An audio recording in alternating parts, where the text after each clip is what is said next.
Pipelines to carry West Virginia natural gas from the Marcellus and Utica shale formations to market are proposed or already under construction in many parts of the state. In early April, the DEP launched a new website to help people learn more about 5 of those major pipeline projects by placing information in an easily accessible location. The DEP's Brianna Hickman joins us now with more. Jake, the 5 pipelines that are the focus of the webpage are the Atlantic Coast Pipeline, the Mountain Valley Pipeline, the Mountaineer Gas Company Eastern Panhandle Expansion Project, the Mountaineer Express Pipeline, and the Rover Pipeline. The page can be launched by visiting the DEP's website, dep.wv.gov, and clicking on the link at the bottom of the page. Once the page launches, users can find detailed maps of the proposed pipeline routes and a link to the DEP's searchable database. That's where users can find additional information like inspection and enforcement action and permit modifications. It's all designed to make the information easy to find. The idea was to centralize all the information so that citizens could readily obtain it.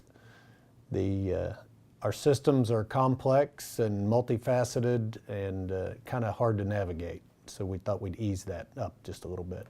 Users can also find transcripts from public hearings along with agency responses to comments received during those hearings, as well as all pipeline-related news releases.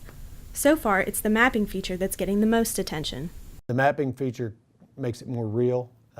It lets people zoom into their backyard or their grandfather's place or wherever they want to look and see what the effects are. On those maps, you can change the base layer from city streets to terrain to topo, hillshade. There's multiple layers they can play with there, so they'll be able to see the streams and the roads.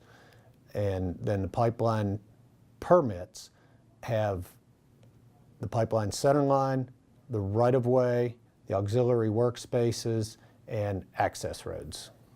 Citizens can also use the webpage to submit reports of possible permit violations.